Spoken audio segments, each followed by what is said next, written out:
Welcome back, everybody. More Than Different podcast. We're back, baby. It's your co-hosts, Colin, Brendan McNamara at the helm. I'm calling in from a new location today. I'm out in Rochester, Minnesota. Uh, Minnesota. yeah, where it's a little icy, a little snowy, little fields, a lot more corn than uh, than the average Joe might see. But Brendan, nevertheless, on a lovely Thursday night in March 2023, yeah, how's everything going? You've had some stuff transpire. Your season came to an end, to a halt here. Now you're kind of edging into a new aspect, new era of, I guess, college life. Yeah, I guess, temporarily speaking, with no sports, a little more time in your hands. So, talk to me about that a little bit.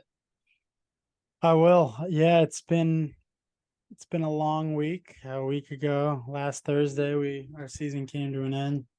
Lost to Babson in the Mac semis, which was tough. It was real tough, of course. You put in so much. It basically starts in September. I got to school August 29th, believe, or 28th. And I remember that night a bunch of the seniors texted all the freshmen like, "Hey, come down like that night. Let's play 3-on-3." And so I think from that day on, and there was always something with the group. From every day, whether it's a lift, we run hills, play pickup, and then obviously all the practice days. Other than the once a week, you have an off day. But so to go from that to the next day, no practice, and then ensuing week there's been nothing. It's tough. It sucks. You want to keep going, you want to win the league, you want to make a tournament, but you live and you learn and control what you can control at this point. So I'm just trying to move forward, and it gives a lot more time to allocate to the brand, which I kind of accepted I had to put aside a bit during the season rather than trying to balance it all. So I'm moving forward and I'm happy to enter this new phase, like you said. Yeah. Well, I guess I misspoke because your career's not over, but your No, no, season's over. far from over, but Career's, season's career's over. And first time it feels like I'm I guess normal college student, which is weird.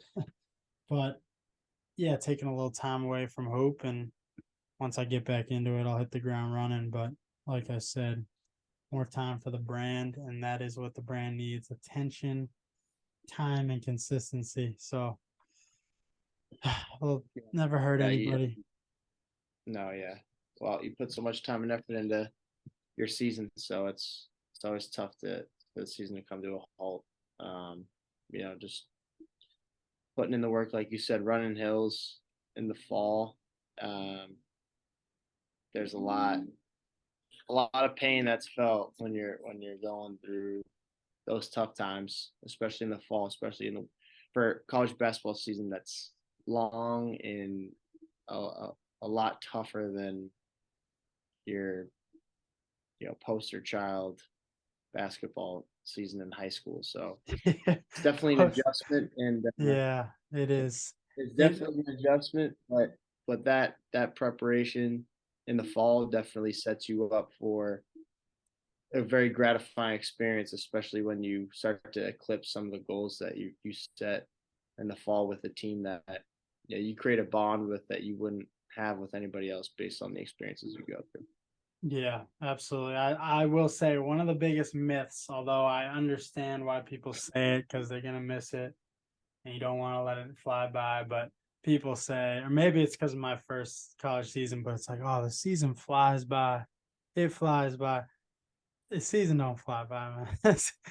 Seasons season do not fly by. And there's nothing wrong with that. It's a you embrace it. There's ups and downs. It's our coach always said, it's basically like four little seasons. You have the from pre-Thanksgiving up to Thanksgiving. You got post-Thanksgiving to Christmas break, and then you have your league season, and then you have the your league tournament, and then if you're lucky enough, you make to the NCAA tournament. So it's a long journey, and you learn a lot of great lessons. And like you just alluded to, I know we're going to elaborate on is preparation. That's it's it's the key. One of my goals was playing every game. It's been a long, I think I haven't had a high school season since sophomore year at Arlington High, in which I played in every game. I missed a lot of games. So I played in every game, started in every game, and I can confidently attribute that to taking care of my body and doing the right preparation to be healthy and deal with a long season. So there's some lessons to be taken from that. But I will say I don't really want to talk too much more about the season. So let's Yeah, transition. the season feels long. The season feels long when you're young, and then it feels quick when you're old, and then all of a sudden you don't have one, and then you're like, Yeah, a I lot guess slower. I guess you Um, know better than me, but oh yeah, definitely light years better. But nevertheless, let's dive into the topic, which we just touched on, and you felt, especially throughout your season, is the feeling of preparation. And I guess first thing that comes to mind is something that a former coach and friend has told me, and it's kind of stuck with me pretty hard. Shout out to David Brown here. You never have to get ready when you stay ready, right? And what that means is, let me paint the picture for you. You are in class, you're in school, in whatever shape or form that may look, and you have a big exam coming up on Friday, and you wait a month straight, and you wait all the way to the last night or the last week to study for that. Right? You are getting ready in that week. Right? You are not staying ready, and basically the preparation that does not prepare you for success. Right? When you go into a test after studying the night before, you are nervous. You have no idea what to yeah, expect. You know you were the last second prepper. And I've had my fair share of exams I've walked into where my palms are sweaty, yeah, my heart's racing. I'm like, please be the questions that I studied last night. Right? You know what I mean? yeah, So there's a lot of value in life, not just when you're in school studying, that the proper preparation prevents poor performance. I mean, it's the classic line, right? The 5 Ps. I don't know if that's 5 or 6. You're gonna have to fact check me on that. But making sure that your preparation is not a last second preparation, because you are not yeah. staying ready. You're getting ready essentially. And that in turn does not prepare you well for success. No, So timing is everything, allotting your time and organizing your time. And then, once you start to begin to prepare at the early stages, being able to hold your consistency level will always set you up to be fully prepared for any endeavor that you're crossing, whether it's a presentation to business executives, whether it's preparing for any situation within your basketball season, preparing for school exams, medical school, working in a machine shop. keep them coming, It's baby. Keep them yeah, coming. yeah, yeah. I'm trying to touch every angle, right? Yeah, we get But I get the intent. yeah, it's I think preparation is everything. I think that's what I want to touch on for the Yeah, most part today. I like that idea. I think you briefly mentioned it. Is preparation is it gives you a certain level of peace, because I actually just had a midterm yesterday, and I studied my ass off all weekend.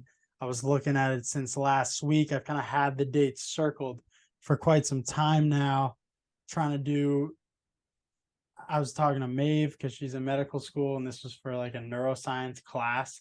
So she was helping me out. I'm trying to use all my resources, talking to the teacher, doing what I can.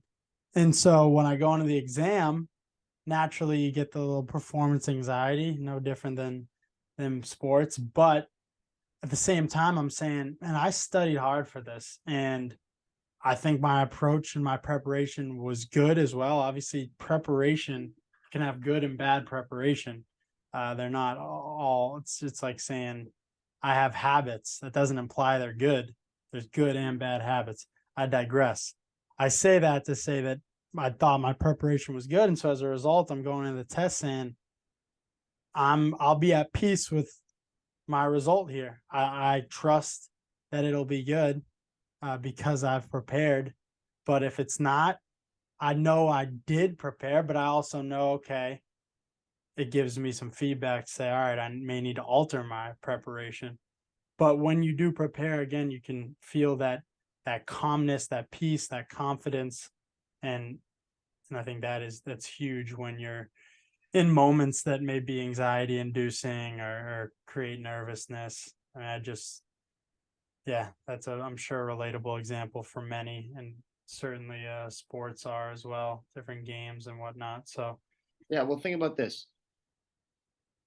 Confidence is built off of preparation, yeah, simple. right? And even if you didn't prepare, if you don't think you directly prepared for something, maybe a presentation, you're just going to wing it, you didn't practice it. It's because you've been presenting your whole life, right? That in itself is preparation. That in itself is staying ready from all of the times that you've practiced public speaking and you haven't even known it. It's more so of a subconscious action. But the key to success, I think, is confidence. And what's hidden behind that is preparation. If I'm trying to sell you on something, or I guess I should say, if someone's trying to sell me on something, you better be really freaking confident in what you're trying to sell me on. Whether it's yourself to get hired, whether it's selling a product to me, selling a business, Yeah, you better speak selling an with idea. this. Like you better speak with a certain level of confidence to convince you, right? Like because what you're trying to sell, you better believe in. That comes with preparation.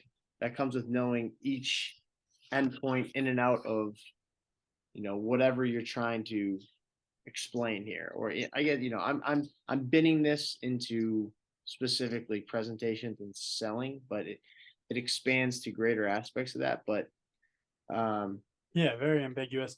I confidence think is the name of the game. confidence is the name The of the name of game. the game. The Here I name of go. the Here game, I go. baby. Here I That's go. Here we Cmac go. staple. We need a trademark for that. The name. Preparation's the name. Preparation is the real name of the game. Preparation, Honestly. consistency. Oh man, we can come up with a Sorry, that's laundry. two. That's two so We can far. come up with a laundry list of CMAX names of the game. Uh, oh, just a classic term from coined by you. Yeah. But I got it. No, I love that point. I think when you're presenting, when you're talking, when your your actions When you're and what? When your you're what? actions and your words are refined by your instincts. And so when we're preparing, we're constantly refining our instincts.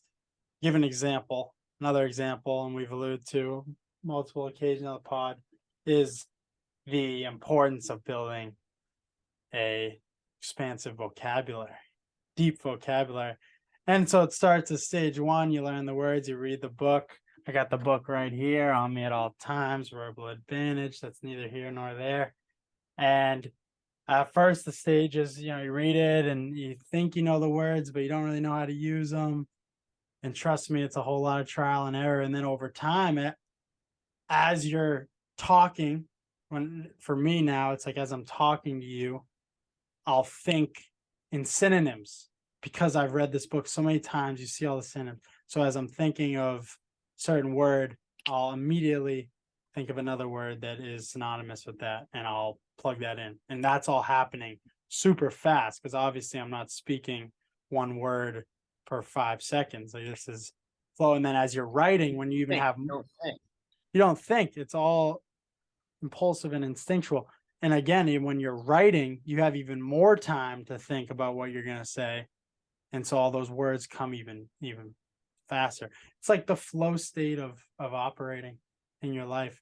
And again, it's all rooted in your preparation and the work you put into your craft, whatever it is. It's really a simple thing. Yeah, it's really simple and beautiful. So, right here are some pointers for preparation. So, I'll give you an example. Right, the American Psychological Association right? I don't know too much about the American Psychological Association, but Yeah, they you sound know what they they sound yeah, legit. I'll tell you. yeah, yeah. So what they state based on certain studies from psych professors throughout the country is that in studying, and it doesn't have to pertain strictly to studying, can be when you're trying to improve on a skill or trying to retain information, is humans retain information better as they don't batch together all of their studying in one sitting, right? Spacing out times of study or of practice improves your retention a bit, like your ability to retain information.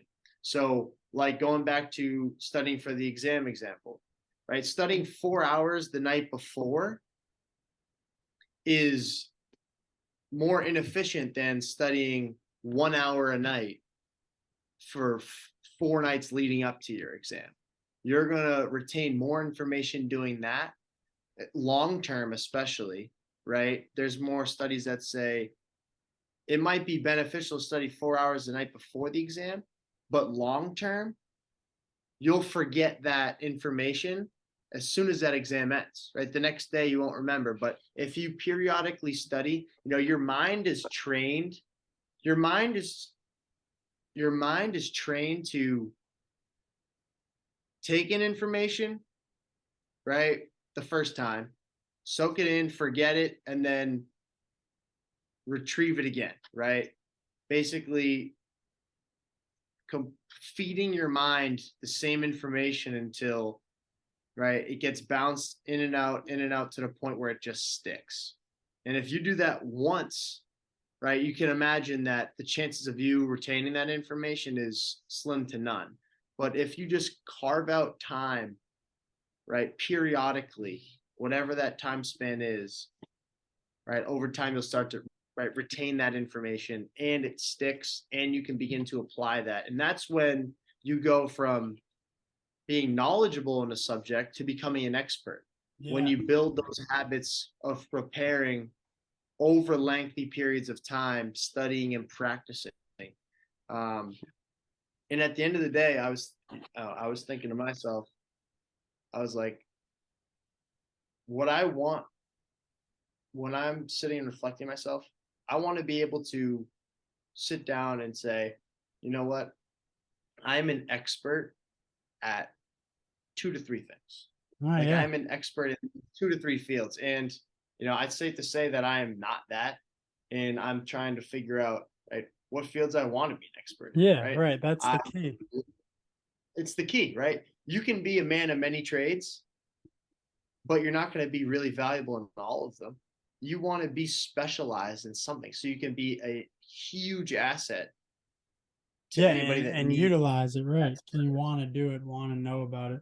Yeah, and that. it's you brought up a good point. I remember I always heard from a teacher, forget what it was, but you don't fully retain information. And this is frustrating. You read books, which I'm a huge proponent of, and everyone should read. But you read a book, and you read it, and you look back, and you're like, shit, I don't remember that much. 5, 10 pages. You're Yeah, like, you what? might remember a couple. You might remember just some general broad takeaways, but you if you go back and read it, or if you take notes, you'll be, oh, that's right.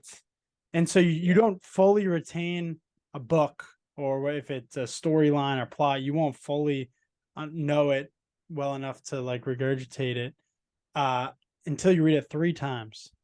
So like you just said, over and over repetition, and like it'll fade, like you said, if you're not consistent. That knowledge or something you might know is just going to gradually go away. But then if you feed it again, it'll come back, and the more you feed it over time, yeah, it's stuck in there, and it ain't going anywhere. yeah. That goes with repetition, right? Just feeding. It goes for your mind in retaining information and basically feeding muscle memory in actions and stories and knowledge that you're feeding your mind, and then also, physical action where you really need muscle memory and you need repetition, and it can't be one night. It needs to be day after day after day of constant repetition, so that your body and mind's trained to do this subconsciously, right? So it becomes instinctual. And we talked about that, Brennan. You need to be prepared for a situation, right? So you spend time practicing to the point where when the bright lights are on, There's nothing you you haven't don't need seen. to think. You don't need to think. It's instinctual, Yeah, right? because And that's what all coaches teach you, right? They're going to say, "Hey, they're going to say, we don't want you to think out there. We don't want you to think. We just want you to do it." And yeah, that's from coaching you, coaches coaching you to just repetition. Every day in practice, you do the same dull fluff stuff that you don't want to do, but it's all repetition to get you guys thinking, so that when it's time to play, you don't have to think. And that carries true in and outside of the sports land. yeah, that's a great point. And that's when you're at your peak, when you can Yeah. lean on your instincts, and when you can, like I said, refine them. But it also raises a great point, is you're not going to be able, you can prepare for as many situations as possible on a basketball court and in certain settings, but there'll inevitably be some curveballs. And so I was talking about, there's a balance between preparing and deliberate preparation, not just doing as much. I think that there's the people say work smarter, not harder. I think that goes true with that's preparation. It's deliberate preparation rather than just as much as possible. It's figuring out, where do I put my time, my energy into proper. But there are, like I said, there's inevitably going to be, you're going to be forced to adapt. And so the one I think I notice is people are so reliant on their preparation to give them confidence, which is good, it feeds you confidence. But if you then are hit with a scenario in which you have to adapt, you are shocked and potentially, I don't know what the word is because I don't know what necessary scenario I'm thinking of, but you're shocked and you're feel ill prepared. But I wonder, what is the line between being prepared but also just being able to adapt and trust your ability to adapt? Does that make sense? Yeah. Yeah. Well, adaptability and instinction, I think, is based on preparation, but the right preparation, right? Being able to do your research and studying the situations that you're going to come across in what you're preparing for, right? Trying to cover all potential possibilities. Now, that may not be true, but you want to cover as much of the important aspects of what you're preparing for. Whether it's basketball, you want to prepare for the defense you might face, what the defense gives you potentially, the scout report, right? You want to be able to prepare that way. You don't want to prepare shooting half court shots all summer, and then you come into the game and obviously you're not going to be allowed to shoot half court shots.